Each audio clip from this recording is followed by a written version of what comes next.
Today our topic is breakdown of hemoglobin. The question you may face from this topic in various forms. So it may be fate of RBC, fate of hemoglobin. Same, the topic is, the answer you will be getting from today's topic, it may cover everything. Breakdown of hemoglobin, catabolism of heme, mechanism formation of unconjugated and conjugated bilirubin. Okay, so we know how much, what is the life of an RBC? 120 days. Why it dies during this time? What happens to it? Okay, we also die when we become 70, 80, 85 years of old. Some bodily changes occur. That's why we die. Similarly, in RBCs, some bodily changes, morphological changes, biochemical changes, structural changes happen. Okay, so these RBCs are non-functional. They can't function their main functions. Okay, so they are not necessary for the body. So they must be eliminated. Okay, but these cells are having some important constituents like proteins, like iron. So they must be recycled. Because for the hemoglobin synthesis, we need heme, we need iron, for globin synthesis, we need amino acids. So these amino acids, proteins, can be reutilized. This heme, the iron present in hemoglobin can be reutilized. We'll see how these important things are taken out of this hemoglobin. Okay, from the RBCs that we'll discuss. Okay, so after red cells live their normal life, they become less active. Okay, they can't produce sufficient ATP. So if ATP is not available to them, then how they will be performing their functions? Okay, so they become less flexibility. Their flexibility become reduced. They maintain their flexibility by means of their cytoskeleton. We know the important cytoskeletons are what? Actin and chitin. Okay, these are important cytoskeleton. Because of presence of this cytoskeleton, they can change their shape. So when they become senile means aged. So when they become aged, then what happens? These cytoskeletons, their content becomes less. So they lose their flexibility. So if they lose their flexibility, can they pass through the capillary? Because their diameter is same or less than the size of an RBC, then for them it will be very difficult to squeeze through the capillaries. This is one thing. So when they will be trying to squeeze through it, they will be broken. Okay, so within the blood vessels, these cells can be broken. This is breakdown of RBC and release of hemoglobin from the RBCs is known as hemolysis. Hemolysis is breakdown of RBC and release of hemoglobin. Now this hemoglobin can be released. Hemolysis can be done within the blood vessels, outside the blood vessels. Okay, outside the blood vessels, mainly in other tissues. What are these tissues? Remember these points. These tissues are liver, the deformed, aged RBCs can be hemolyzed in liver, mainly in the spleen, also in the bone marrow. Why these places? Because these tissues are having one primitive type of phagocytic cells. And these primitive type of phagocytic cells and their system is known as Reticuloendothelial System, RE system. You have to remember this. More frequently, you will be facing this word, Reticuloendothelial System. What is this system? This system constituted by a numbers of primitive type of phagocytic cells. What are these cells? Macrophages. Macrophages, right. These cells are macrophages. They are also called histiocytes. Okay. What is the function of this reticuloendothelial system? The function of this reticuloendothelial system is body defense. Any abnormal tissues, any abnormal cells, any foreign antigens, when they will invade your body, they will come into action.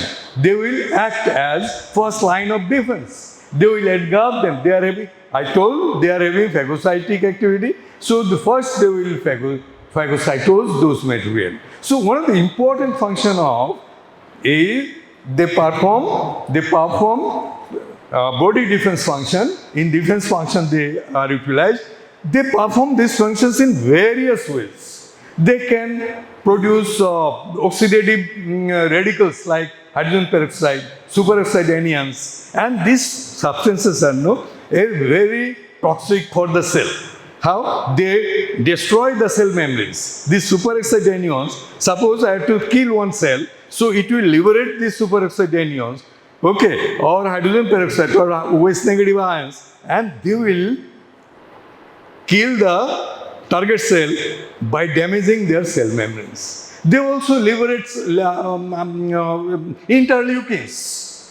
Interleukins, when I will be elaborating the immune system, you will find how these interleukins are very important. Various types of interleukins are there. All are involved in body defense mechanism.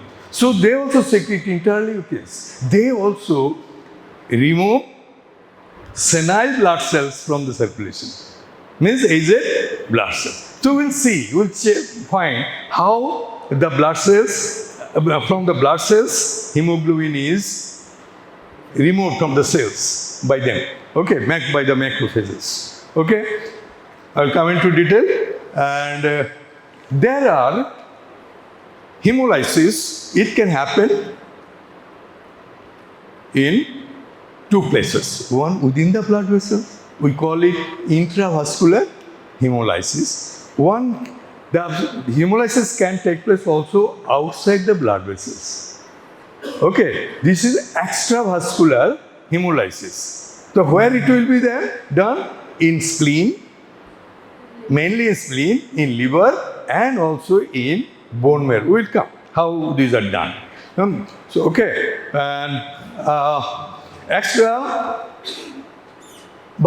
hepatitis, breakdown of senile red blood cells.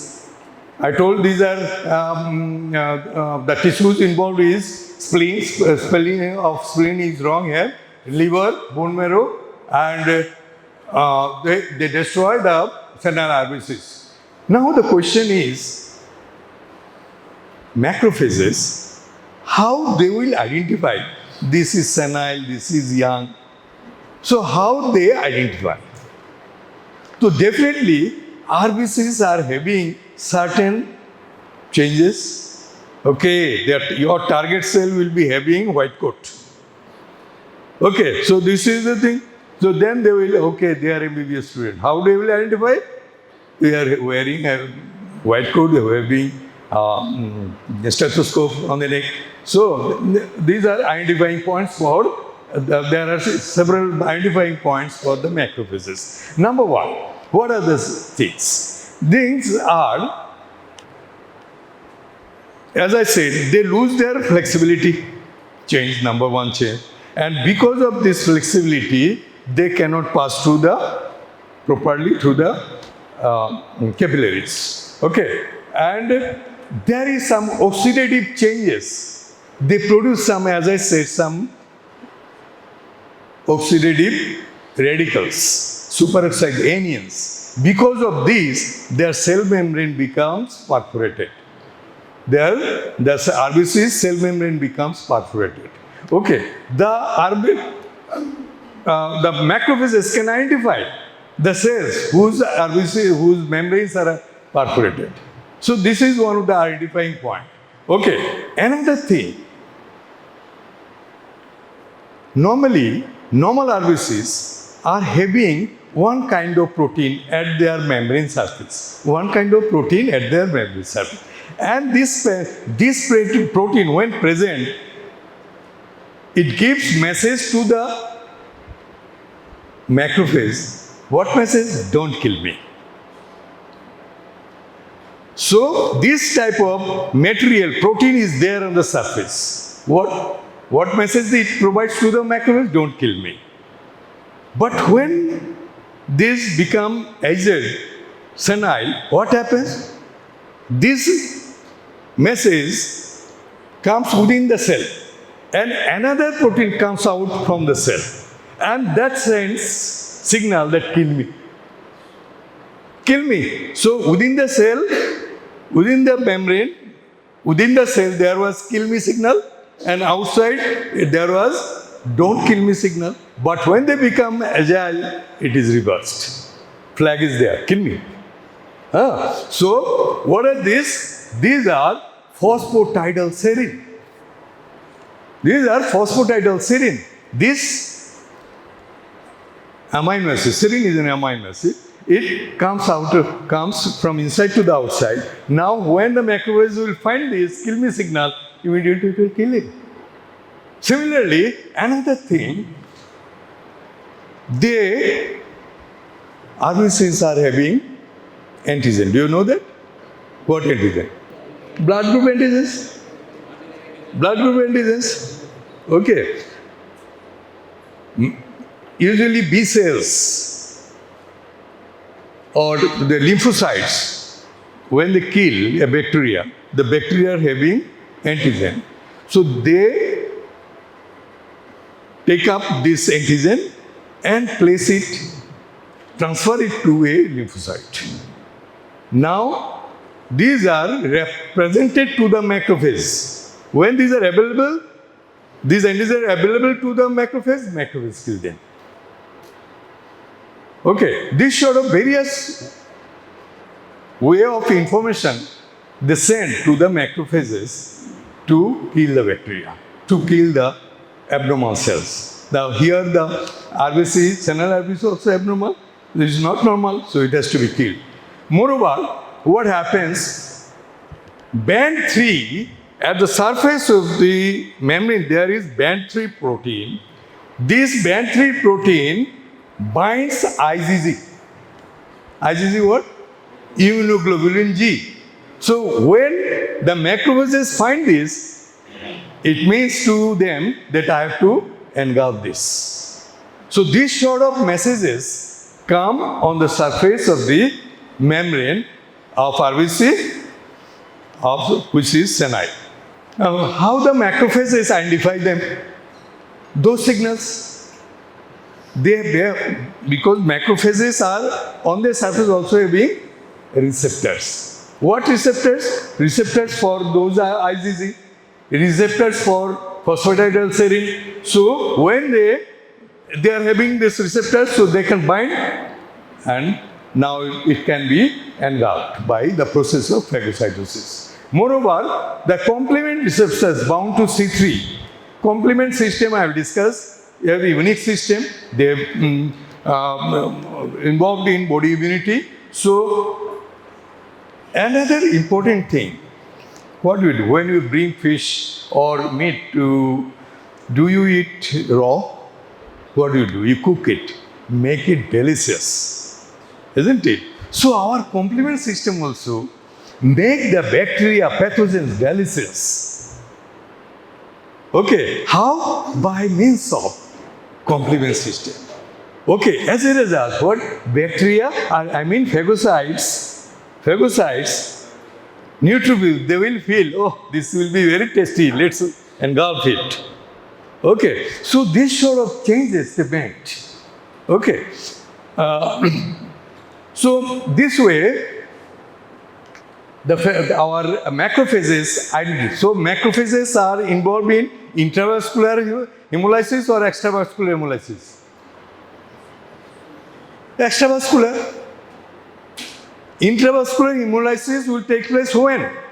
When they will try to move through the narrow capillaries, then they will be broken, then there will be hemolysis. Not only this, there are different conditions. RBCs are young, even then they can be hemolyzed. One example, mismatched blood transfusion, snake bite, severe hypertension. They can damage the endothelial lining, inner lining of the blood vessels. That can cause hemolysis. So there are not only the senile RBCs, the normal RBCs can also be destroyed. I will tell what is the condition in which normal RBC can also be destroyed. Okay. The senile RBCs are destroyed while passing through this. Not only this, within the blood vessels, for some other reasons they are also destroyed.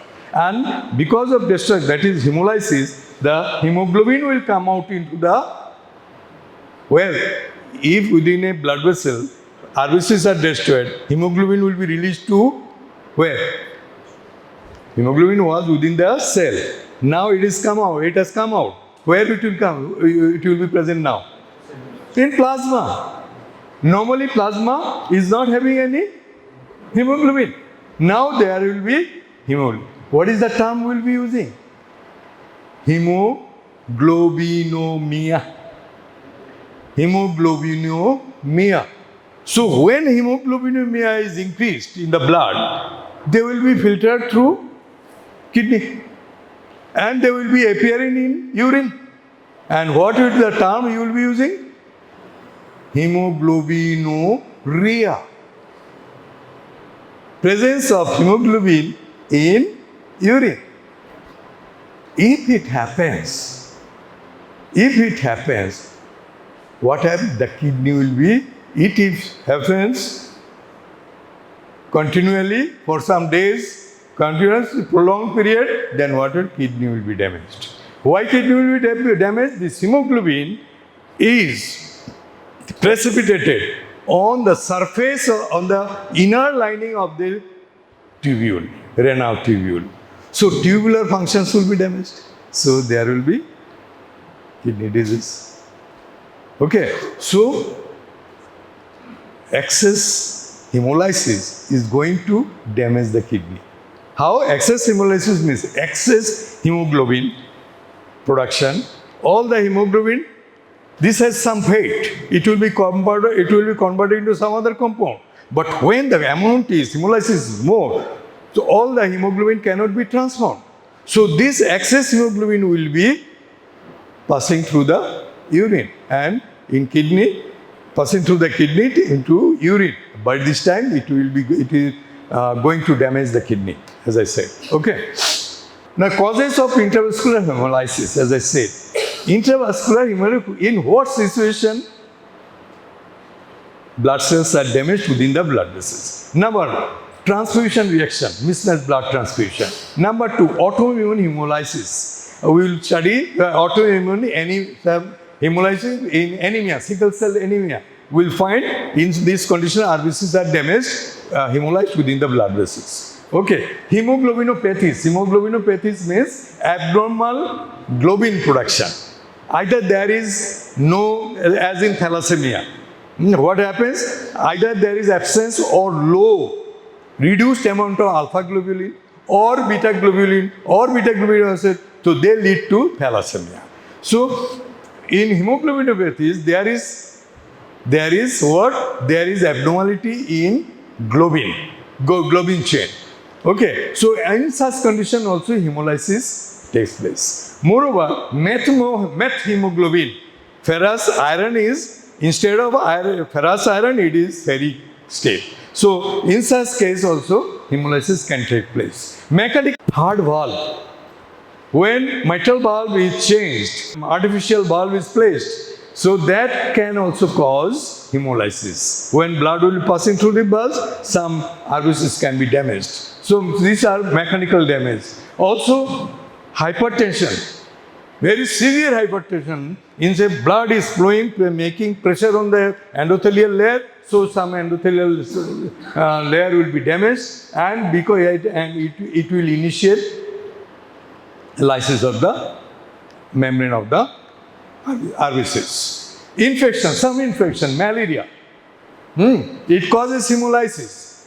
In clostridial sepsis, bacterial toxins, they can cause hemolysis. Chemicals and physical agents like oxidative toxins, drug, quinidine, sulfur drugs, they can cause hemolysis. Thermal injury, snake venom, burn, endothelial damage in severe hypertension, they can also cause hemolysis. So these are the causes of intravascular hemolysis. Got it? So once hemolysis is done, hemoglobin will be exposed. We will see what happens to this hemoglobin. Okay, next coming to extravascular intravascular hemolysis. How this is done, I will explain. Extravascular hemolysis is done only when the RBCs are abnormal, aged, senile. What happens? As I said, it will undergo phagocytosis. We are studying what is the fate of the senile RBC. Fate is what? Phagocytosis by macrophages. Let's see what happens in the macrophages. Okay, we have started breakdown of hemoglobin. First, where from this hemoglobin will come? From the senile RBC. So this senile RBC is trapped by the pseudopod. Okay. And this RBC surface is having kill me signals. Okay. And for them, there are some receptors here. So they will bind, it will be binding with these receptors. Now they will be closing and will form this. What is this? Phagosome. Phagocyte, when it is something is phagocytosed, so with the cytoplasm of the cell and the engulfed thing will make a pocket. And this pocket is called phagosome. Now, this phagosome, the trapped RBC or bacteria, pathogen, abnormal cell, it has to be broken down. How? I am having one thing. What is this? This is lysosome. So this lysosome will be fused with this. So this is the fusion. Okay. What is there in the lysosome? Enzymes. Different kind of enzymes. Proteolytic enzymes. Cells are made up of proteins.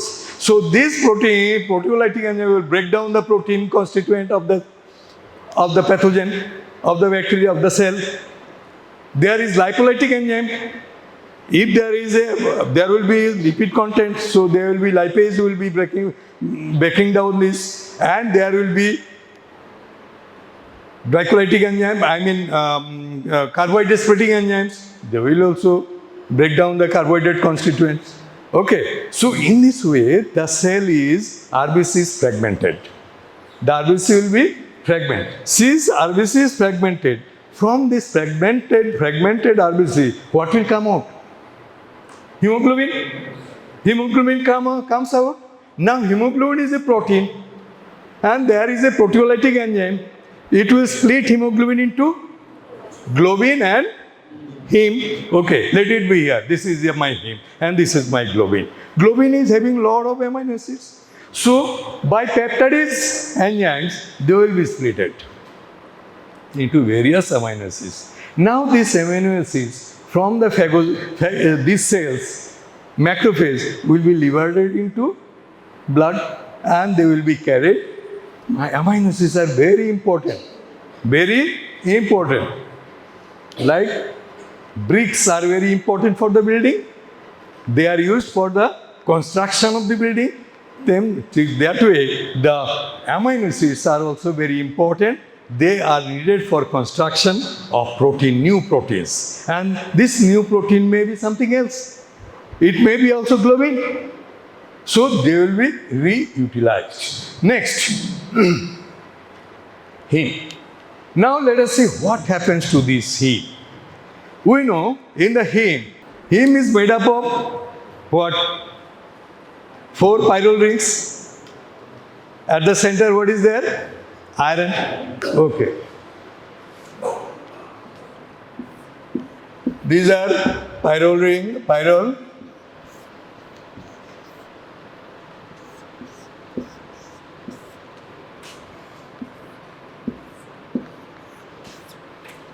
And these are attached by methane bridges.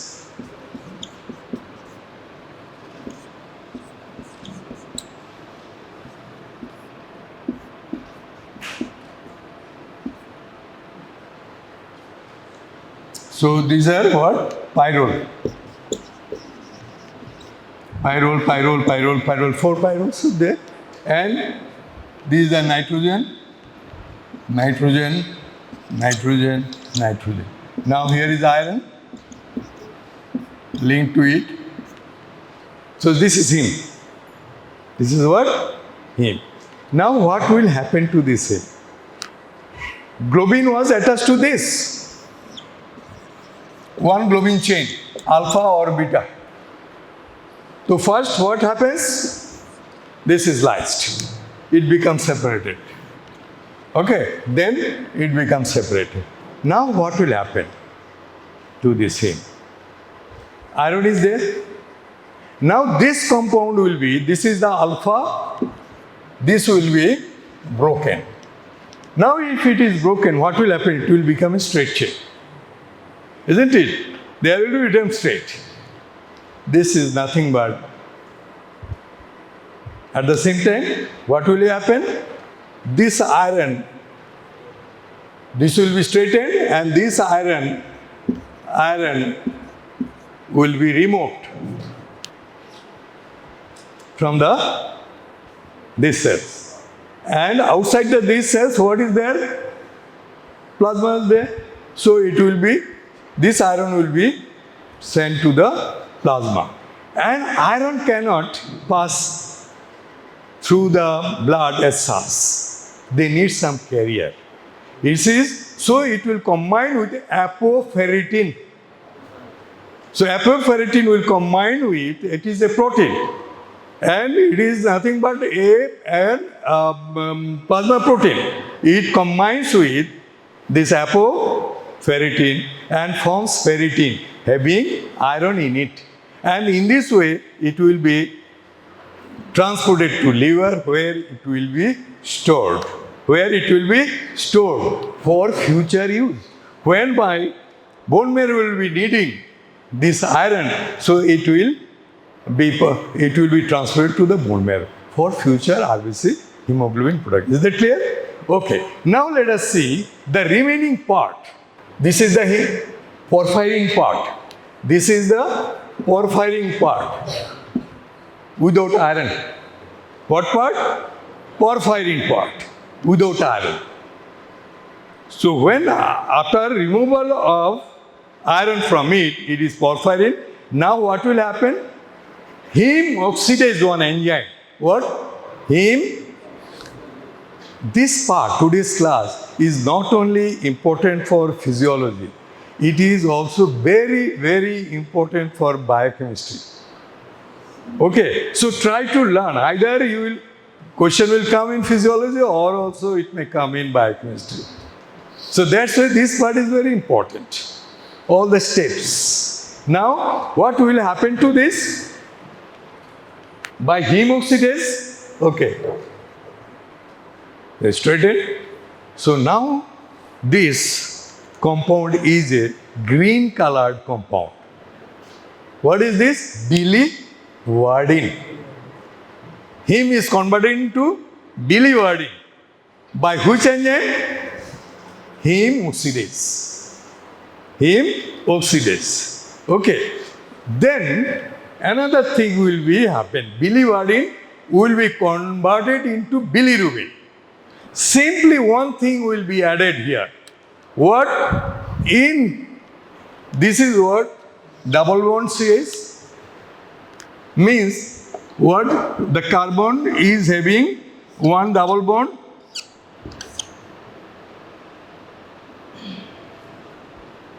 and H. There is unsaturation. So if I remove this double bond, then H will be added. Means this compound needs two hydrogen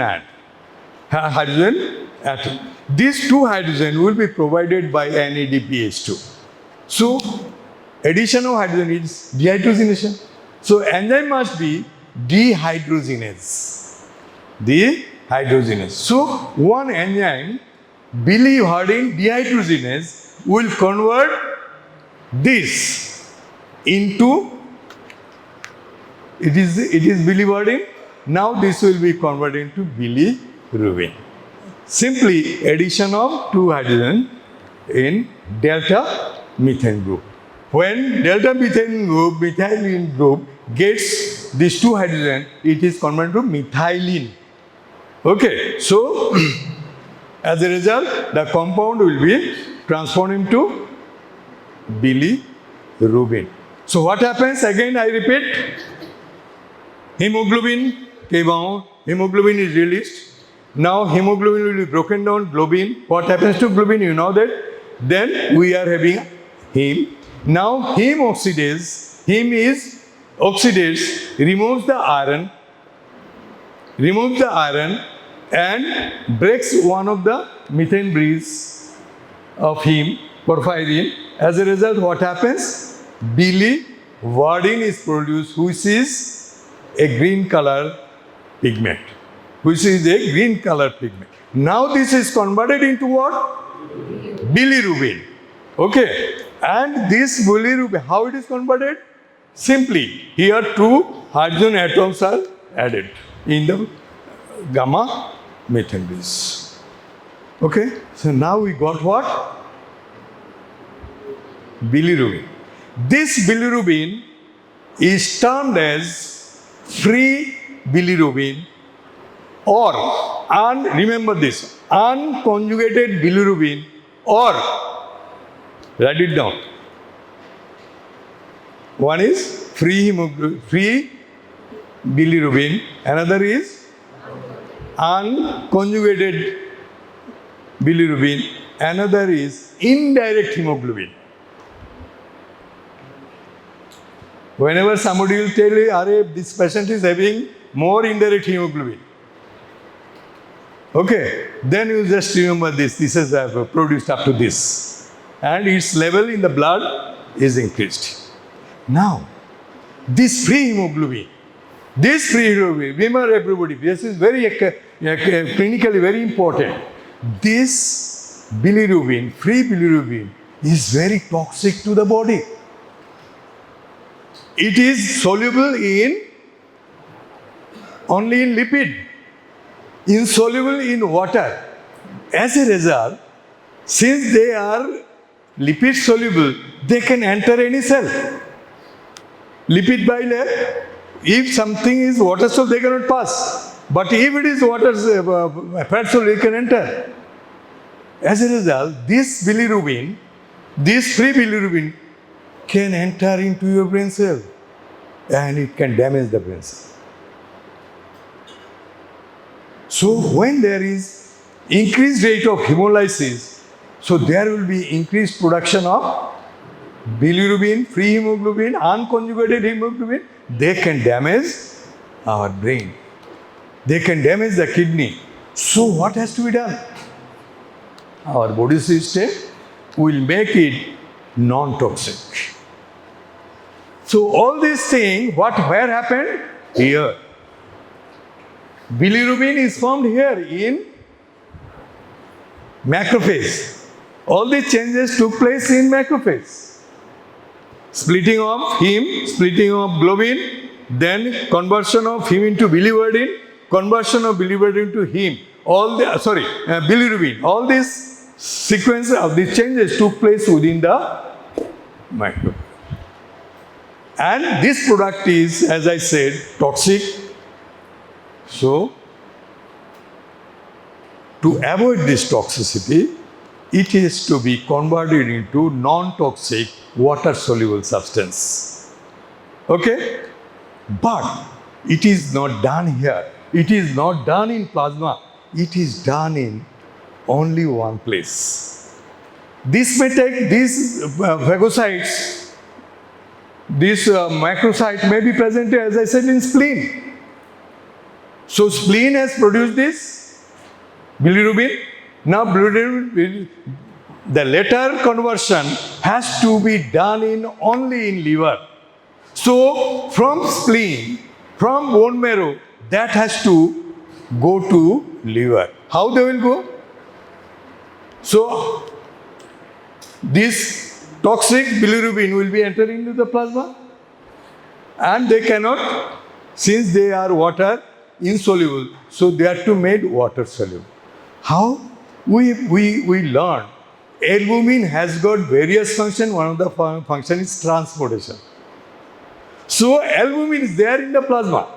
So that albumin will bind with our toxic bilirubin, and it will form a bilirubin albumin complex. Now it is water soluble. Now it can pass through the blood, pass through this plasma. Where? And they will ultimately come to liver. And the liver will now, in the liver, if you take a section of your liver, there are lobules, enormous lobules. Lobules, like honeybee. Huh? So these sort of hexagonal shaped lobules are there. Okay? At the center there is a vein. This is called central vein. Okay, central vein. From the central vein, stacks of cells radiate through the periphery. Radiate to the periphery. Okay. So,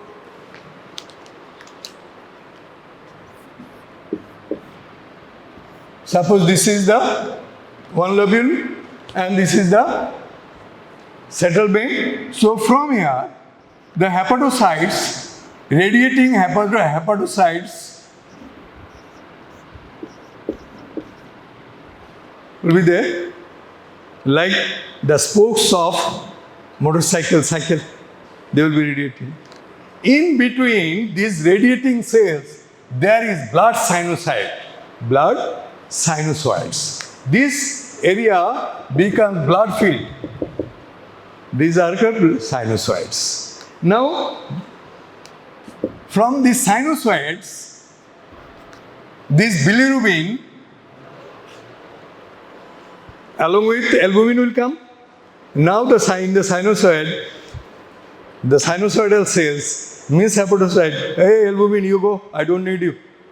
I made it previously, why should I take it again? So you go to the plasma.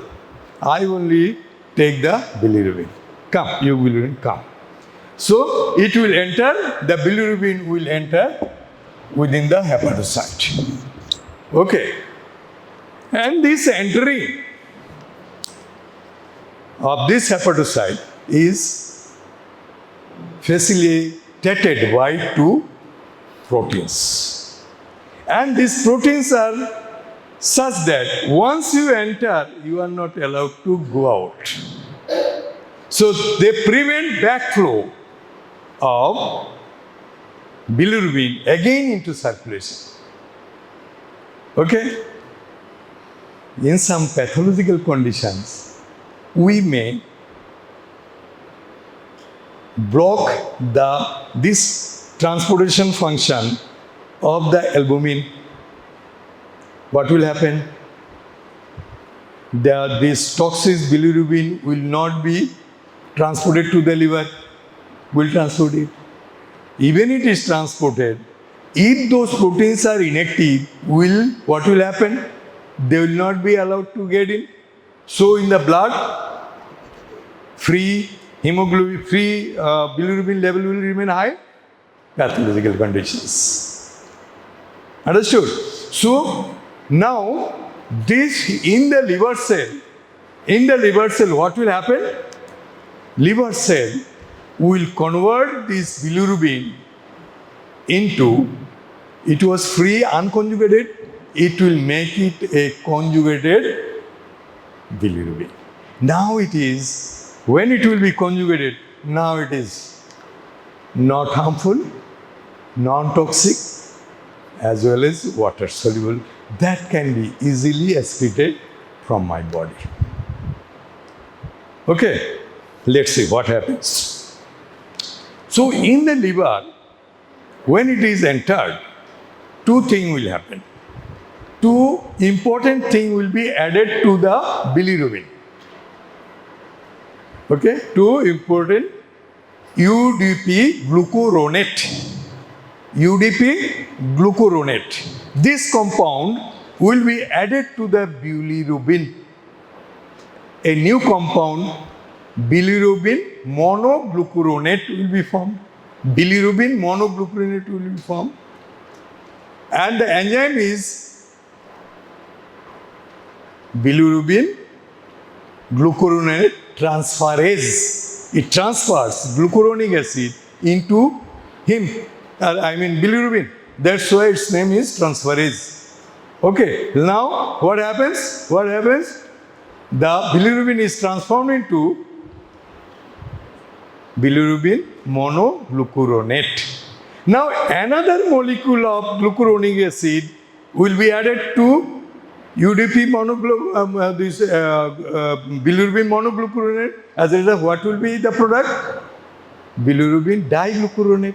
This diglucuronate is nothing but conjugated bilirubin. And it is non-toxic, water soluble. Okay? I am coming to the pathway. Later. See, this was heme. It is broken, made shape. It was happening in macrophage. So heme is converted into bilirubin and 2 hydrogen is added here. So it is converted into bilirubin. Okay, simple. So we can see there are 3 steps. Uptake of what? Uptake of what the liver will uptake? Bilirubin. Uptake of bilirubin, then conversion of this bilirubin into free unconjugated bilirubin into conjugated bilirubin. Now, what will happen to the unconjugated bilirubin? It will be secreted. How it is secreted? I told you 2 proteins that prevent backflow of unconjugated bilirubin from hepatocyte again into the plasma. What are these? Ligandin and Y protein. Ligandin and Y, they prevent, and their function can be modified pharmacologically. By drug, it can happen. In that case, there will be severe jaundice. This is one part of the liver lobule. See, these are the radiating hepatocytes. Okay? These are the hepatocytes. In between, this is the sinusoids. And see, here, hepatocyte. In between, what is the canaliculi? Liver produces bile. Liver produces what? What is one of the functions of the liver? It produces bile. And these cells produce bile and sends it to this canaliculi. And this is the bile duct. All these bile ducts join together. and form common duct. Bile is then stored in the gallbladder. When you don't eat anything, the bile is stored in the gallbladder. Okay. When you eat something, you need digestion, then they will be contracted. So bile will be coming, this is duodenum, will be entering into the duodenum. Okay? And this duct is called common bile duct, CBD. Stones can develop here. When stones are developed here, they may increase in size and push this bile duct, and can obstruct this bile duct. What will happen? Bile will not be able to come in. I will tell you the consequence. When some patient there will be jaundice, means increased level of bilirubin conjugated as well as unconjugated bilirubin. That indicates there is obstruction in the biliary duct created by this, or here is pancreas. Pancreatic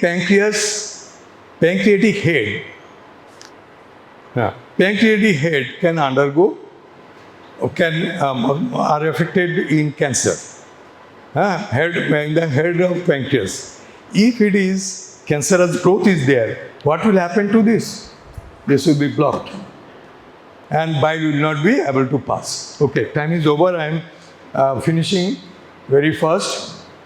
So now, the bile, the hepatocyte produced unconjugated bilirubin. Now this will be liberated into canaliculi, bile canaliculi, and through this canaliculi, bile will be passing to the duodenum, and it will arrive into the large intestine. In the intestine, there are a lot of bacteria. They will convert. This bacteria will convert this conjugated bilirubin into urobilinogen. So here it will be converted by the bacteria present in flora, intestinal flora. They will convert conjugated bilirubin into urobilinogen. Okay? So what we get? Conjugated bilirubin. So by the intestinal flora, it will be converted into urobilinogen. Part of this urobilinogen, in the GI tract, we digest so many things. Okay? GI tract digests so many things, and this to be absorbed, enter into the blood. What is the name of this blood vessel? Enterohepatic blood vessels. Enterohepatic circulation. So some of this urobilinogen will be absorbed into enterohepatic circulation. Very part, 20%. And 80% of urobilinogen will be converted into stercobilin.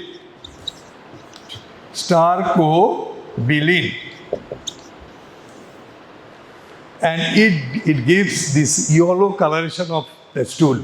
Stool is having, the fecal matter is having yellow color. Why?